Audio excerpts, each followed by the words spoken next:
One of my superpowers is I can tell you the worst case scenario outcome immediately in any situation. So if you want to know what can go wrong, I can tell you that.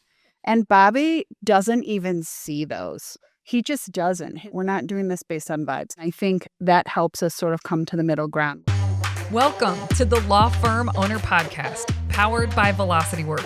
This is the work that creates velocity. You guys are both such fun people. Like, you fly to different cities to see shows. Like, that's like a sign of a fun couple. I will tell you, when my daughter wanted, or our daughter, when she wanted to see Taylor Swift, and it's like, she's not coming to Cleveland, or maybe she was, but the tickets were too much. And we found a show in Minnesota, and I used my miles and all that. I'm like, look at what I can do. I could take my daughter to go see a concert in another state, and like, that's so cool. And then I'm like, why am I taking my daughter when there are concerts I want to go to? Is that when that started? Yeah. I didn't know that. Yeah. Talk about a superpower. I was like, sweet, I can do that. And that's why, it's just for everybody, so that everybody knows, that's why they're here in Denver right now, is for a show at Red Rocks. That's right. Yeah, which is so cool. But one of the things that's really cool too is how we've been able to incorporate like our personal passions, or like my passion for the music, but then also to be able to incorporate work. Yeah. And so being able to meet with you and talk about the firm while we're here, to be able to do that in person, that's been fantastic. You know, there was another concert that we went to, and we used it as an opportunity to have just the owner's retreat. And we sat down and we were developing plans, and we're going through things, and, you know, that was really cool. And so just like you might see other people kind of sitting around and, you know, having a good time. It's like, no, we're here for work. We'll have our fun later on. Don't worry. But being able to do those two things. Yeah. And so it really is the business helping support that lifestyle of being able to travel and do and things like that. And that kind of work that you do on the road, I would imagine it's more strategic work that you're thinking through things. And it's just not what you have at the moment for where you guys are. You don't have that luxury in the 8 to 5 window. Right. So that's really cool. What I was going to say, though, before I blurted out what I didn't want to leave my head, I was going to say that I do think it's, when I look at you guys and where you are, you're so close to this like different level. You're so close. You've like definitely level after level after level. You're so close to that next level that feels more solid, especially right now. So you're looking for 2 attorneys, and talking to you about the candidates and you know, and I know your history and who's worked at your firm. It almost sounds like, you know, you don't want turnover, but sometimes it's the best thing that could happen for everybody involved, right? And it almost seems like we don't know. No one's selected yet. No one's started yet. But it's like, okay, there's an opportunity here that has presented itself because you put the ad out that really could change your life. You know, and the other thing too, one of the things that we've, you know, come to just recognize is when there have been other attorneys, you know, the new attorney sees what the old attorney does or what they think is okay then. And if it doesn't necessarily align with what our expectations are, you know, now they were seeing, well, if it worked for somebody else, can't I just do what they're doing also when it's not what we need? Right. And so now we get to go in with a clean slate. Yeah. And so one of the ways I've been describing it is like, this is like Botnick Law Firm version 4. Right. Because we do get to come in with that clean slate of attorneys. And so we can make it extremely clear, these are the expectations. And so that way, not to say that they're bad habits, but just like not necessarily what we were looking for. None of that's carrying over. And so I'm really excited for that opportunity, because that's what I see. I see it as an opportunity. You could say, oh my God, I got to do all this running around by myself now. For short term. Right. But knowing that this is a real opportunity to come in and say, clean slate, this is how we're doing it. Yes. I'm really excited for that. There's like this internal opportunity you have that what you're just speaking about right now. But there's also even at least one, maybe both positions. There's a candidate that is, you opened yourself up. Timing is right. Timing is everything, right? Yeah. And potentially there's someone with a level of experience that will be relieving for you. Right. Strategy level thinking about cases and, you know, et cetera, that you really haven't had before. Not really. You're right. It's one thing to have, you know, years of experience, but it's also to have experience doing what we do. And when we're hiring for the positions, you're trying to figure out, do I hire like the brand new attorney who has to be spoon-fed everything and trained up? Or can you hire that person that where you're handing it off and say, go with it. We can talk, but I know you know how to do this already. You're just doing it under our umbrella with our systems and things like that. And so, I absolutely see this as the potential for an opportunity, and we'll see where things go in the relatively near future. But that's what I'm seeing. I'm seeing these opportunities, and when you start to think about like how our lives could be different, that's for me, that's really exciting. It can be terrifying sometimes too, of like, oh my gosh, we're gonna bring somebody on, and we have expectations, and what happens if they don't like us or something like that. But at the same time, it's like, yeah, but if this works out the way that we hope, what is that going to mean for us, for us personally, for the capabilities for our firm, for expansion, to be able to take on more clients and doing different things? That's really exciting. I mean, you reduce your risk of them not liking you because of the way that you hire. You hire differently now. I mean, so it's like you're just getting better and better. Everything just comes together differently. And I told you there's a quote that I say to myself at different chapters of my life. It won't be long now. That is like, I'm saying that for you. Like, it won't be long now. Like, you guys have put the hay is in the barn, which that's an Indiana saying. Do you know that saying? Well, Ohio, we have barns too. Yeah, do you know that saying? I don't. Oh, okay. Like, you've done all the work. It's in the barn. Anyway. But it's like, you talk about just a short period of time.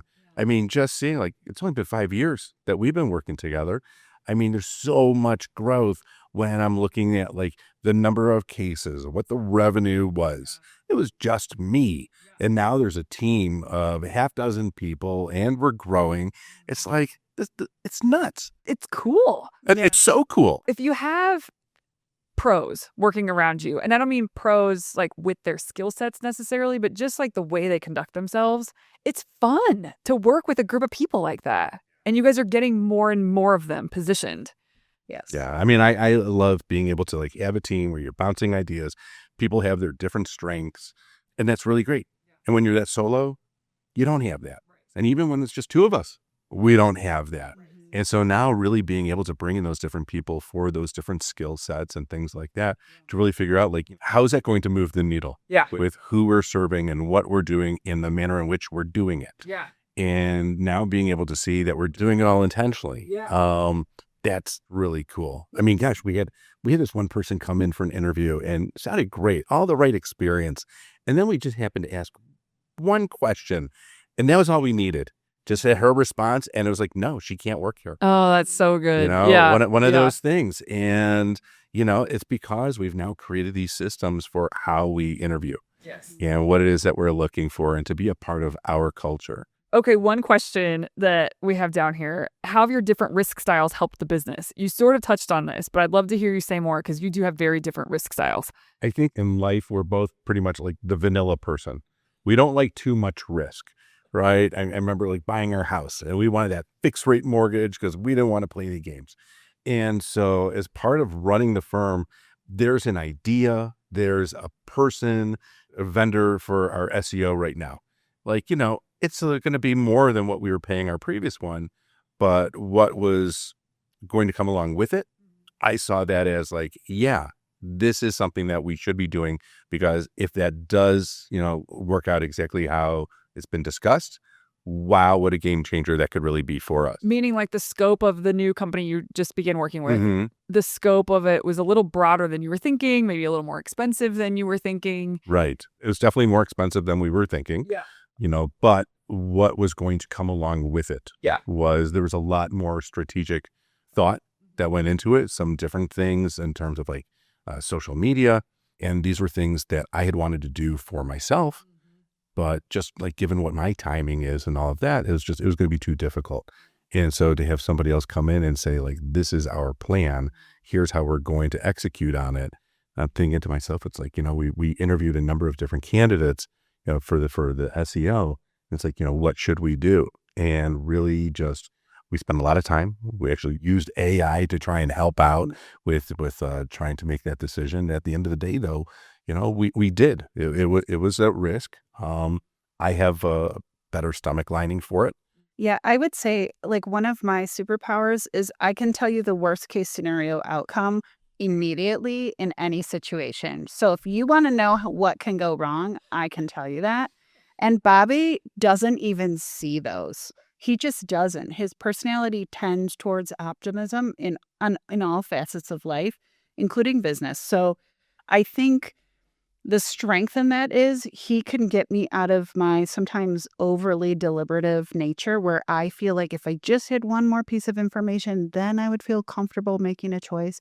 He can pull me out of that. Whereas at the same time, I can say, I know you liked them. I know they sounded really cool and they like fish, but are they really the right company for us? Or is this really the right decision to make? We're not doing this based on vibes. So I feel like we are we are yin and yang.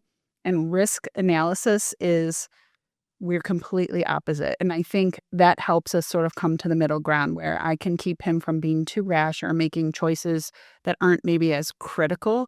And he can help me if I'm being overly critical of a scenario or overly nervous about making a decision. He can sort of push me out of my comfort zone with his optimism. You just gave the example of the new marketing company. Right. But you didn't, did you really have to, you had to do some extra work to get her buy-in?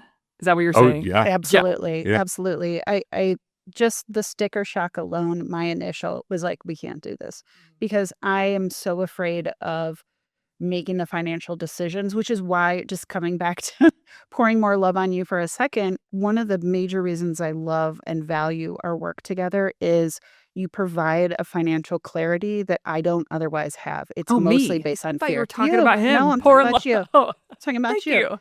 It gives me clarity on making financial decisions. So I use some of those tools in analyzing this decision, but my immediate gut reaction was, this is just wild for us. We don't belong in that realm. We're over here. But so it took some work for him to get me to understand why, thinking ahead, like maybe our old group was good for where we were, where we had been. But if we want to go where we want to go next, to get there, we need this group where maybe right this minute it might feel uncomfortable, but it's going to pay off in the long run.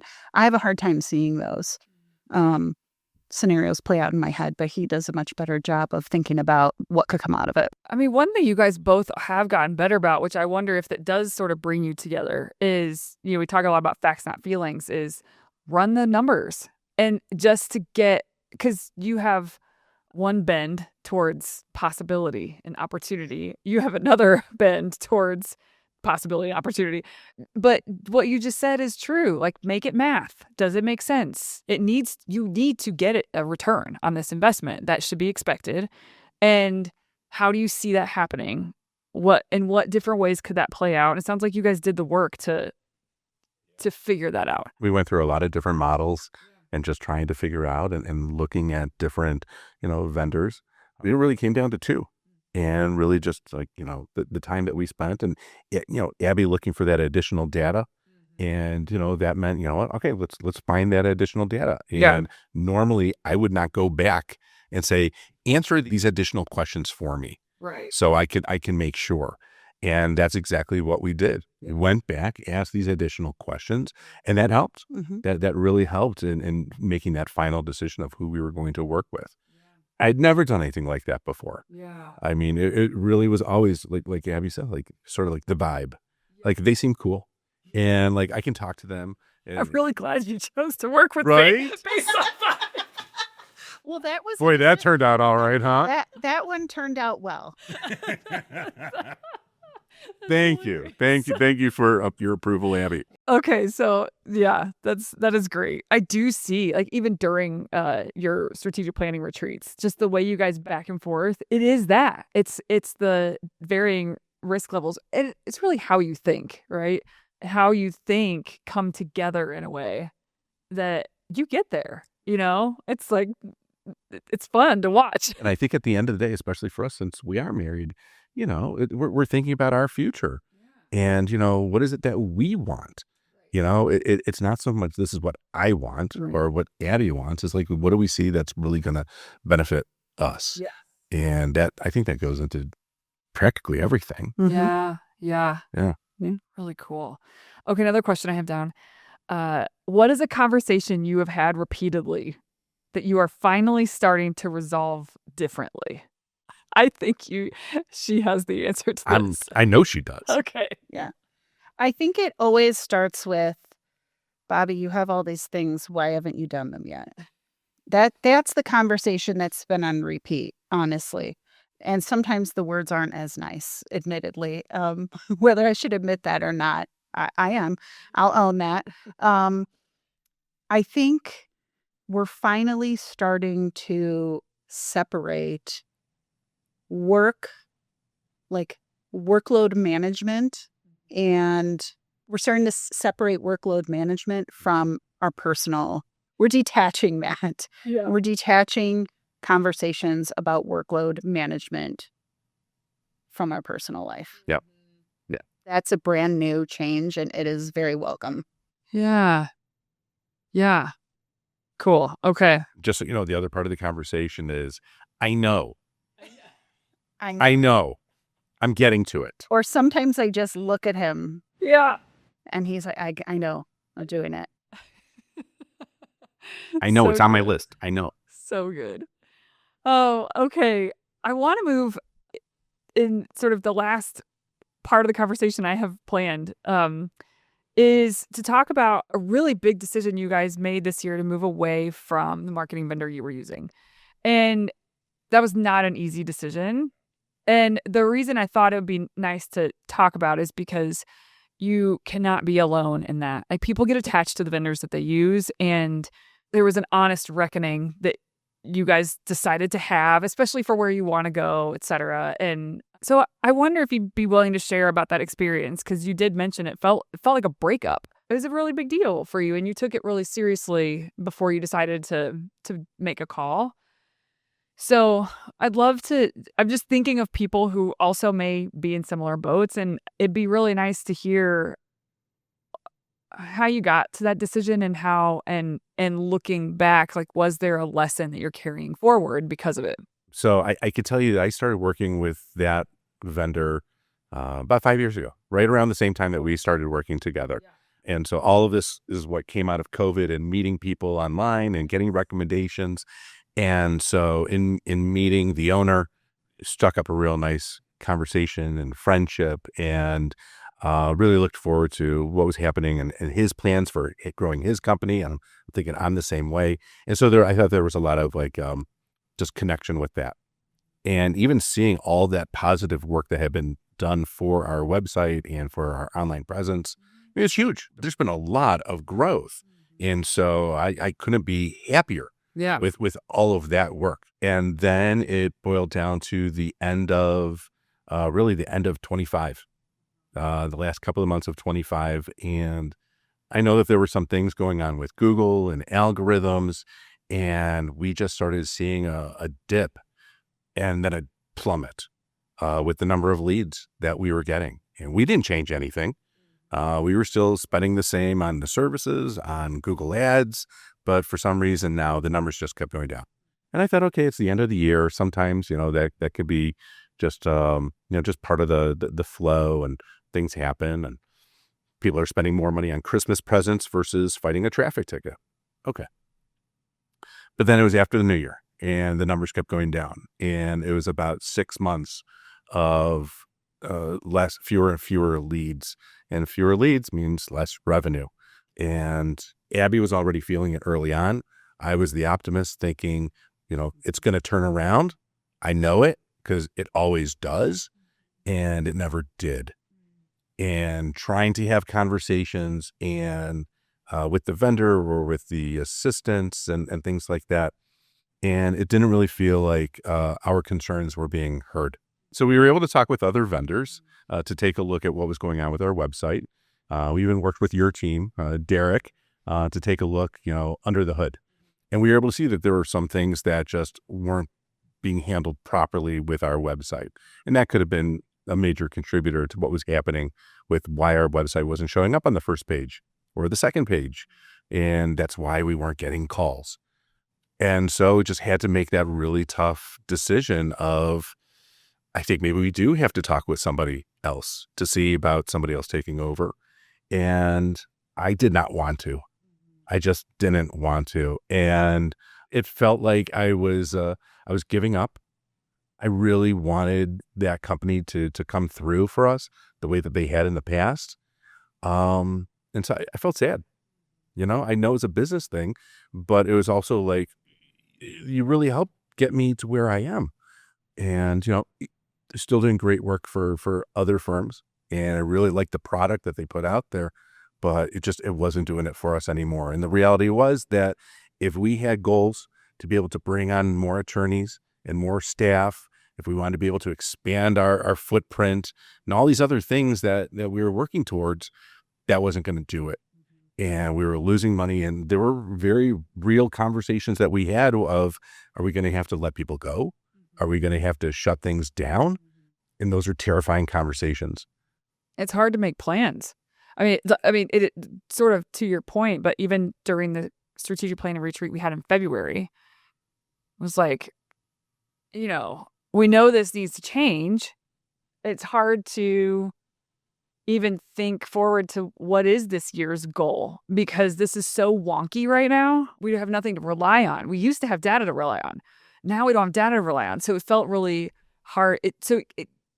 As an outsider kind of talking to you guys about that experience, it felt you guys are just like spinning because you don't know if you need to let people go. You don't know if you can expand. You don't know what to expect in the future. So you're just like spinning and almost you're wondering, are you circling a drain or are you just in a holding pattern?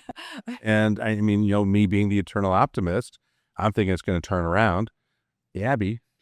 I mean, I think this is one scenario that really brought a light to our differences and has shifted my mindset about being involved. So when I came on, I had no interest in running a firm. I was happy to help him. I love organization and systems. So that was a natural fit for me. But I really didn't want to run a business. It's very stressful for me in the way my mind works. But then as I've gotten more involved through velocity work and really sitting at the table and looking at things, I actually liked to be involved in making decisions. But this was one he dealt with this vendor. That was his boat. I didn't get involved. When I'm seeing the numbers go down month after month and he's saying to me, it's going to rebound, and I just knew it wasn't, that was kind of an inflection point for how we deal with each other, because yes, I can be a worrier, but then he was taking his knowledge of, oh, that's Abby, and he wasn't taking what I had to say seriously, I felt, because he was letting his optimism blind him to what was clearly in black and white happening. Everybody knew it. The phones were quiet. I mean, we had to give our intake specialist other things to do because she didn't have enough to do during the day. It was terrifying. And I feel like what's come out of that decision process, one, I'm very glad we finally got on the same page and made a change. But I think what came out of that going forward is we need to have a way to communicate about issues where if one person says this is a problem, we both have to stop and examine it. We can no longer say, you just worry too much. That we have to be able to actually grapple with these issues early on instead of waiting till it's existential. And so when we had our owners retreat a couple of months ago, this was a major focus of it, of what's going to be that system. When there's an idea, there's an issue, how severe is it? When does it actually get addressed, and putting all of that together? Because, Very cool. It hadn't been an issue before, but to really, to be able to separate it out, to say like, no, this is a business thing and this is how it's going to be addressed. This is a level 3. If someone marks something a level 3, we have to talk about it. That's it. It's not like, it's not optional. Right. And so that was a real big positive. And then when I did have to finally make that decision of saying, we're done, we're moving on, that was tough. That was a real tough one. I was going to craft an email and keep it professional that way. And as I was getting ready to hit send, he called me back. And then we had to talk about it over the phone, in person. And I had to tell him that we're done. We're breaking up. And that was not an easy conversation. I felt, at least it was easier for me to fire employees than it was to tell him no. Did not enjoy that. But now it has given me that opportunity to be able to say, all right, we know what we need to do. That the reason why we have vendors is so that way they can help us, be able to achieve what our different goals are. And if that vendor isn't able to do that for us, okay, then we have to sit and we have to evaluate, are they still the right fit? Yeah. Right. All right. And so that's okay. And I think that's just another, point of our growth as business owners. And I'm okay with that. All right. As these responsibilities continue to grow, I feel more and more like I'm actually, I know I'm running a business, but I am running a business here. And that's a huge difference from just being a lawyer who has clients and pays bills and things like that. Like, you have to do this for the benefit of everybody on the team. Some respects has friendlies involved. Like your vendor, you were friendly with the vendor. And there's a lot of people, when they're starting to rise up, they have people involved in the firm for varying degrees that were just there because they liked the vibe. They, that's true for employees. That's true for, it's just like you can be surrounded by this when you're first starting up. And getting to the point where, like you're saying, you have to evaluate differently. It's you got to level up because you can't afford not to. It has to be that critical versus the emotional. And, it's funny because when I'm talking to my clients, I talk about how I'm the critical, you're the emotional. That's why you have an attorney. Yeah. And now here it is. I have to take my own advice and really, I got to be thinking critically and not emotionally about the people who are, either in-house or part of our team or on the outside. What you said, I knew it wasn't going to be different. How did you know? Because it started, pretty quickly. I think, I'm remembering sort of the arc. Pretty quickly you're like, this isn't going to change. Why did you think that? I don't know how I come to these conclusions. It is almost like a visceral feeling. I feel a feeling in my gut. It's super intuitive. Yeah. I can do it when we're interviewing people. I can tell you which clients are going to be difficult. And I just knew this was different than a weird monthly blip. It was different than an end of the year thing. I just knew it wasn't coming back. We had never had a situation where it was so quiet in our office. That was very different from any blips. You might have a couple quiet days. You might even have a quiet week. Yeah. You're not going to have a quiet month or 2 months. Yeah. Okay. So it wasn't something specific that you were seeing that he wasn't seeing. I think, all the information was available to both of us. He knew as much as I did. I think I just placed a different importance on it than he did. Yeah. And so now you have a new vendor. We do.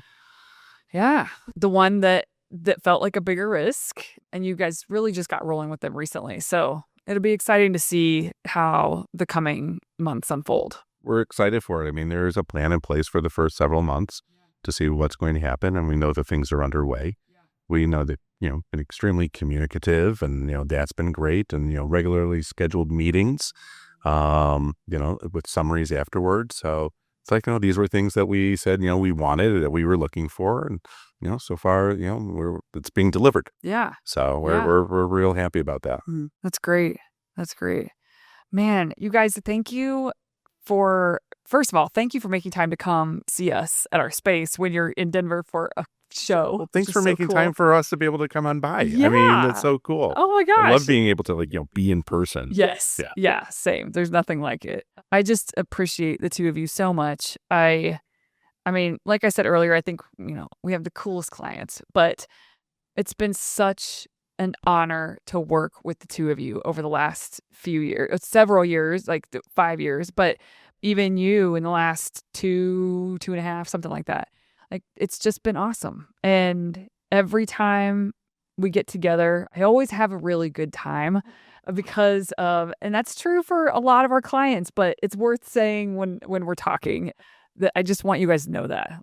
I look forward to these meetings. I look forward to our conversations, even when you're in the thick of it, you're a good partner to spar with, to think back and forth with, to resolve issues with. It feels like there's a connectedness that we get to work together to sort out what needs to happen next and what makes the most sense for you guys. And it's just a blast. Well, and I'll tell you, I mean, the way that you work with your team and, the firms that you work with, there's been so much that I've seen and learned from you, and how we work as a team, that have just been like picking up things over the years. You're ahead of so many others with the tech stack that you use and how you get things done. And we've been able to incorporate a lot of that too.